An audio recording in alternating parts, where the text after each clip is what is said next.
Olá, tudo bem? Sempre é com a grata satisfação que fazemos mais um estudo aqui no Filosof. O tema de hoje é a busca da felicidade e o encontro de si mesmo.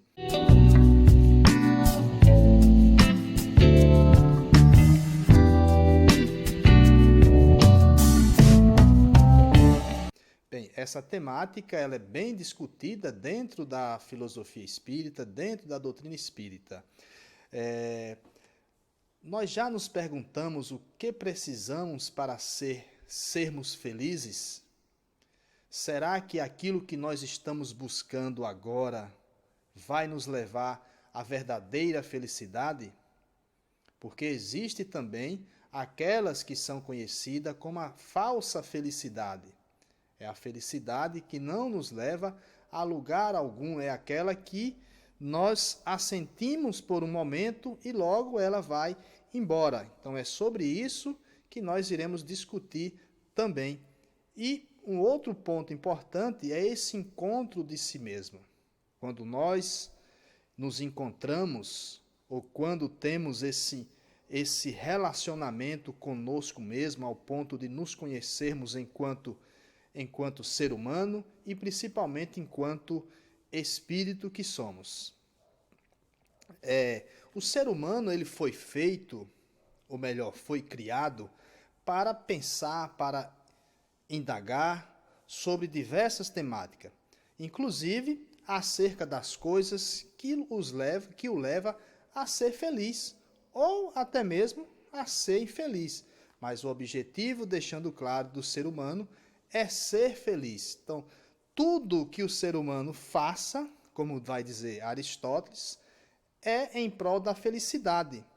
Mas vale aí uma reflexão. Será que tudo que o ser humano faz o leva à felicidade? Bem, ele pode até pensar que o leva à felicidade, mas nem tudo que ele faça vai levar à felicidade. Pode haver aí os enganos da vida. Então, quando o ser humano está envolvido em determinado trabalho, com uma certa honestidade consigo mesmo e com os princípios divinos, com certeza esse propósito vai levá-lo à felicidade. Caso contrário, vai levar às decepções daí para frente. Então, Sêneca, que é um grande filósofo romano, ele vai dizer o seguinte: o verdadeiro prazer é desprezar os prazeres.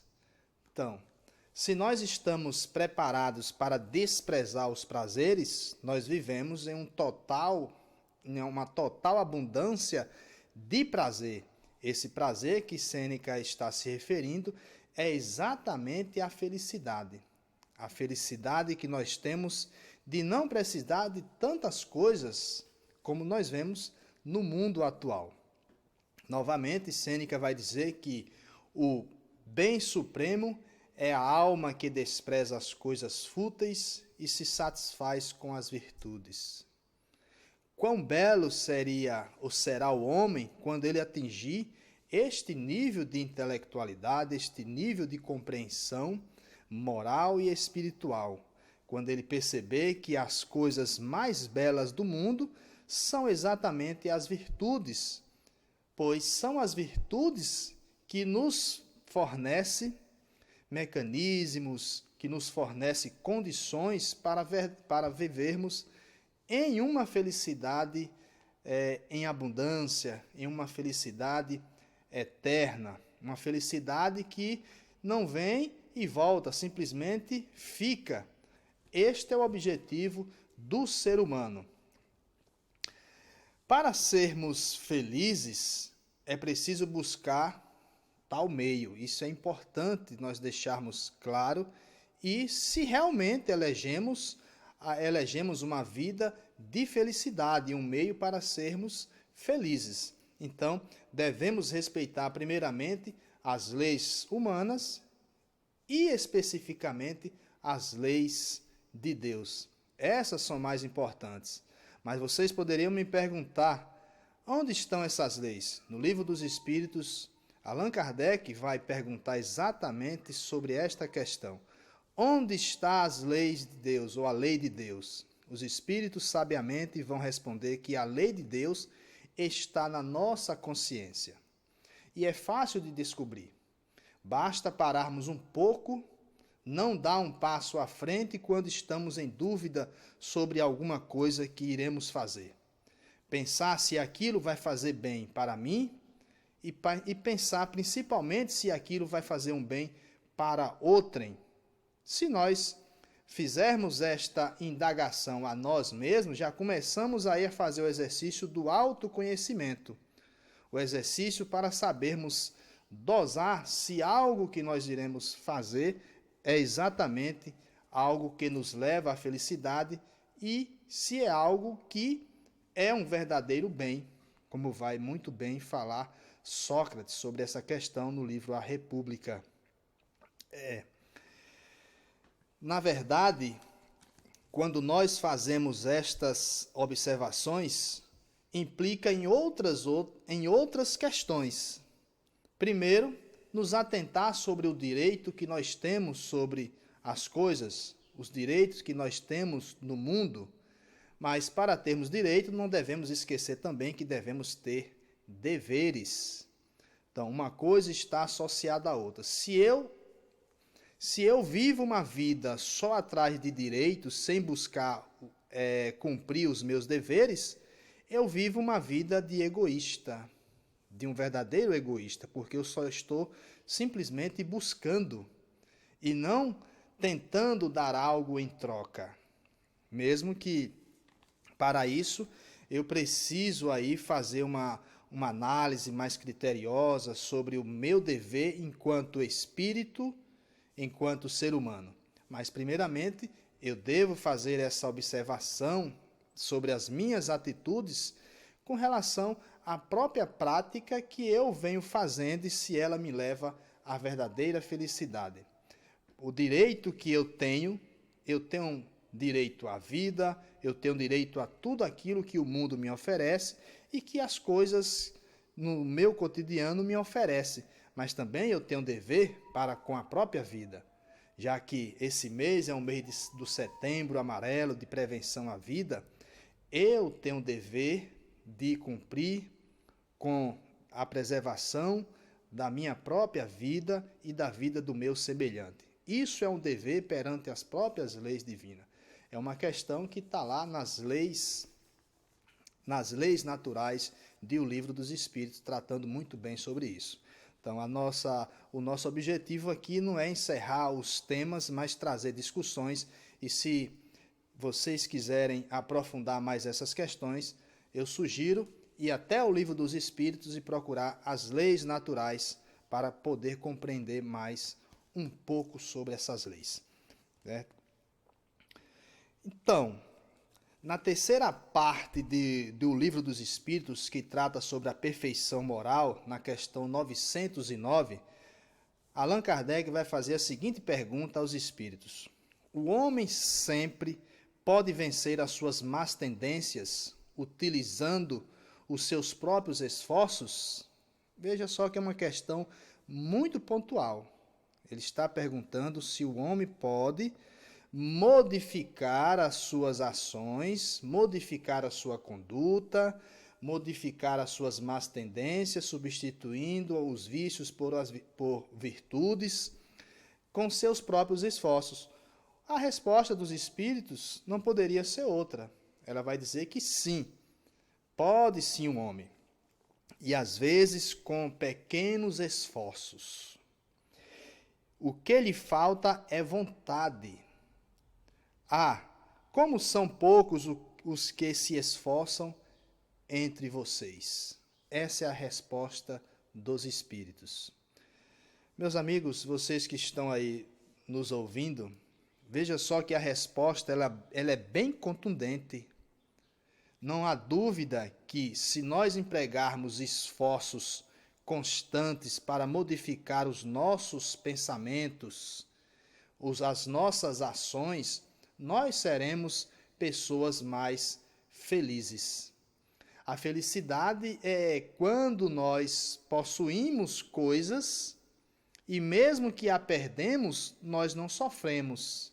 E quando nós não a possuímos, nós também não sofremos pela ausência dessas coisas, que para algumas pessoas traria a suposta felicidade. A suposta felicidade, porque a verdadeira felicidade é aquela que fica permanente conosco, não aquela que vem e volta ao mesmo tempo como se fosse uma fumaça, né? Então, tem uma questão no Livro dos Espíritos que nós vamos embasar mais uma vez a nossa fala, que é a famosa questão 919, quando Allan Kardec, sabiamente, vai perguntar aos espíritos a seguinte questão: qual é o meio prático mais eficaz que tem o homem para se melhorar nesta vida e resistir às más tentações? Observe que é muito semelhante a 909, mas é uma questão mais aprofundada, é como se ele fosse se aprofundando numa questão filosófica para nos dar resposta, para encontrar um caminho melhor para podermos nos melhorar. E a resposta dos espíritos é uma resposta curta e simples. Vai dizer: um sábio da antiguidade vos disse, conhece-te a ti mesmo. E nessa resposta, os espíritos está se referindo exatamente a Sócrates. Uma frase que muitas das vezes é atribuída a Sócrates, mas nós sabemos que é uma frase que estava lá no portal de Delfos, que por ser muitas vezes pronunciada, e Sócrates ter usado muito essa frase, ficou cravada como se fosse do próprio Sócrates. E sim, mas a resposta é interessante, mas essa resposta não deixa Kardec satisfeito. Tanto é que Kardec faz uma outra questão, uma outra pergunta, que é a 919A, dizendo: compreendemos esta máxima, né, e toda a sua sabedoria desse ensinamento, mas a dificuldade é justamente em cada um conhecer a si mesmo. Exatamente. Nós temos uma dificuldade muito grande de nos conhecermos. Qual é o meio de se conseguir se melhorar ainda nessa existência? Observe que a pergunta agora é bem direcionada de Kardec. Ele está exatamente perguntando qual o meio, ou melhor meio, para nos melhorarmos ainda nessa existência, ou seja, nesta vida e não nas próximas vidas. Não é aquela questão de nós pensarmos da seguinte forma equivocada: como eu tenho várias reencarnações e várias chances para reencarnar, eu vou nesta vida malbaratar, eu vou curtir, eu vou beber, eu vou fumar, eu vou fazer tudo que o meu corpo precisa. Só que cada vez que nós enveredamos por um caminho aventureiro como este, nós criamos mais débitos para a nossa própria existência. Tudo que nós fazemos, nós teremos que, de alguma forma, corrigir. Ou com o bem que fazemos, ou, de alguma forma, expiando o mal que fizemos. Isto é notório. Nada, mas nada mesmo, será deixado para trás. Então, tudo que nós realmente fizermos, nós teremos que dar conta. É aquela questão bíblica: não ficará nenhuma pedra que não seja derribada, ou seja, revirada. Então, todas as nossas práticas envolvendo as más ações, nós teremos que, de alguma forma, repará-las. Mas vamos lá, a resposta é muito extensa, mas eu só vou falar aqui de memória essa resposta, né? Sintetizar e pegar algumas coisas dessa resposta, que quem dá a resposta é Santo Agostinho, o grande sábio da Igreja Católica. Faça o que eu fazia quando aí estava vivendo na terra. Todo mundo sabe a história de Santo Agostinho. Eu não vou narrar a história, porque aí seria o tempo todo gasto só para isso. Mas procure saber como era a vida de Santo Agostinho antes de se tornar o sábio Santo Agostinho. E aí vamos perceber o que realmente ele fez. Mas, continuando. Ao fim do dia, interrogava a minha consciência. Passava em revista o que havia feito e me perguntava se havia faltado com o cumprimento do dever com relação a alguma pessoa. Olha, ele está fazendo aqui o exercício do autoconhecimento. Todo fim de tarde, ele analisava a sua consciência para observar se ele tinha faltado no cumprimento do dever com relação a alguma pessoa que vivia relacionado com ele. E ele segue. Se tinha motivo para se queixar de mim, ou seja, se as pessoas tinham motivo para se queixar dele. Então ele fazia esse exercício constantemente. Foi assim que eu consegui me conhecer. E aí ele vai dizendo que, no decorrer da sua resposta, que isso ia afinando, né, tornando uma certa afinidade dele para com as leis divinas, dele para com o próprio Criador. E aí sim ele se tornou um sábio, né? Então, observe que não é tão fácil nos melhorar. Não é tão simples também. E ao mesmo tempo eu diria que basta ter algo, uma palavra chamada vontade. Quando nós temos vontade, quando nós nos propusermos a nos melhorar, com o esforço diário, com tantos exercícios desses colocados, né, por Santo Agostinho e por tantos outros grandes sábios, como nós citamos Sêneca e tantos outros, realmente a felicidade ela vem e acontece. Veja só o que nos diz aqui Epíteto.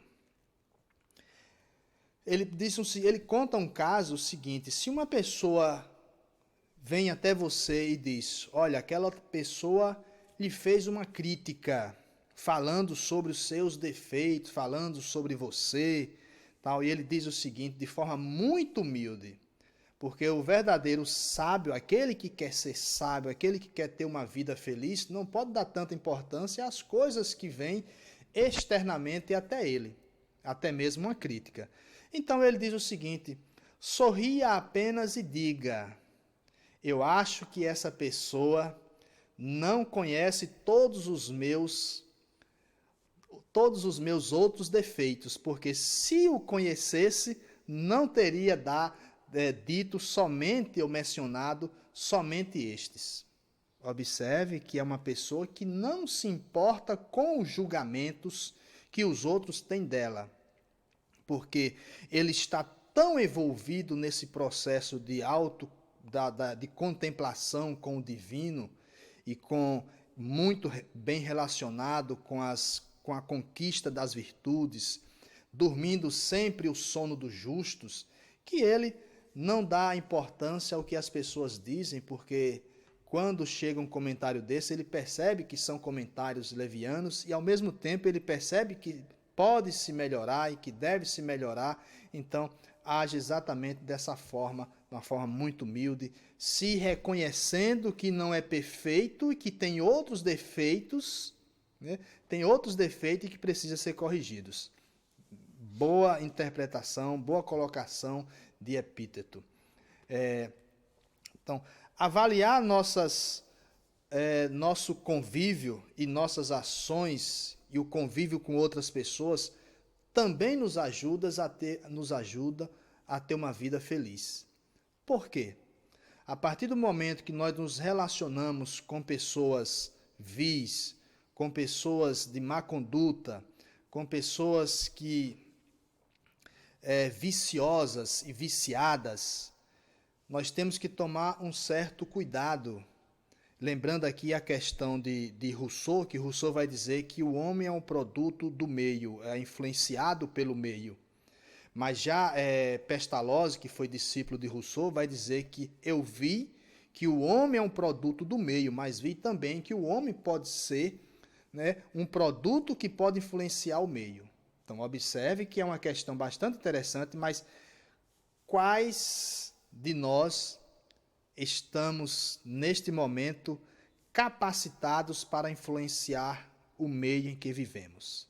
Se nós não temos essa condição de um Cristo, de um Buda, de um Krishna, de um Confúcio, né? Nesse mesmo pensamento, Confúcio vai dizer também que se me colocar trancado em um quarto com uma pessoa de má conduta, eu rechaçarei todos os seus vícios e tentarei influenciá-lo no bem. Então, é uma pessoa que conhece a si mesmo e está muito convicta da prática que ele vem fazendo da sua própria vida.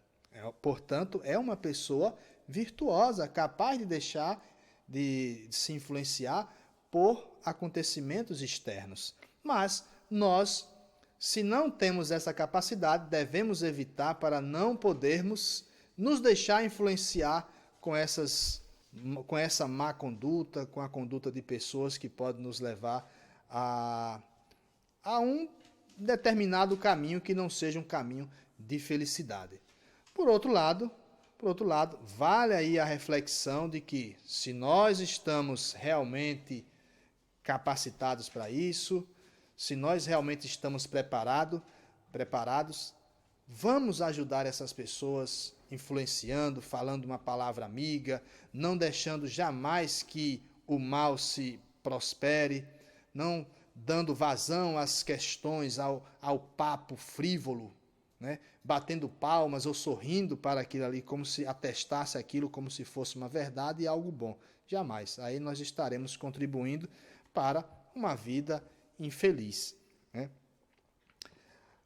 Aos poucos, vai percebendo que não precisa de muita coisa para viver.